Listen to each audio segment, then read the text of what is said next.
Next, consider the following statements. So, economic question எதுவும் capital receipts create a liability or cause a reduction in assets of the company. சரியா? Capital receipts create a liability or cause a reduction in the asset of the government. அது என்ன capital receipt அப்படின்னா, capital உங்களுக்கு பணம் ஒண்ணு வருது அப்படின்னா, இப்ப லோன் அப்படின்றதுதான் it is part of capital receipt, loan. அப்ப நீங்க லோன் எடுக்கிறீங்க அப்படின்னா you are in a liability. அப்ப கரெக்ட் தானே? லயபிலிட்டி திரும்ப பே பண்ணணுங்கிற அந்த ஆப்ஷன் இருக்கு, liability. Yes, first is correct. borrowings and disinvestments are capital receipts. கரெக்டா? borrowing அப்படின்னா என்னது? Internal borrowing, external borrowing, loan, அதுக்கு பேர் தான் borrowing.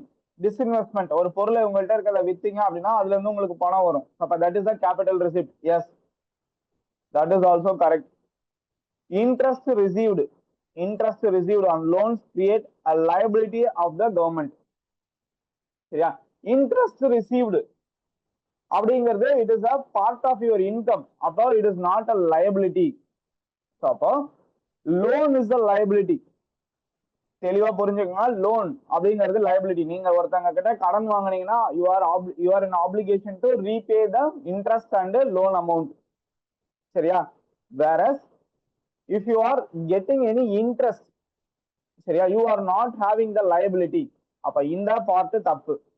அப்ப 3 தப்புனால என்ன ஆயிடுது? 3 ஆப்ஷன் போயிடும். Answer is 1 and 2.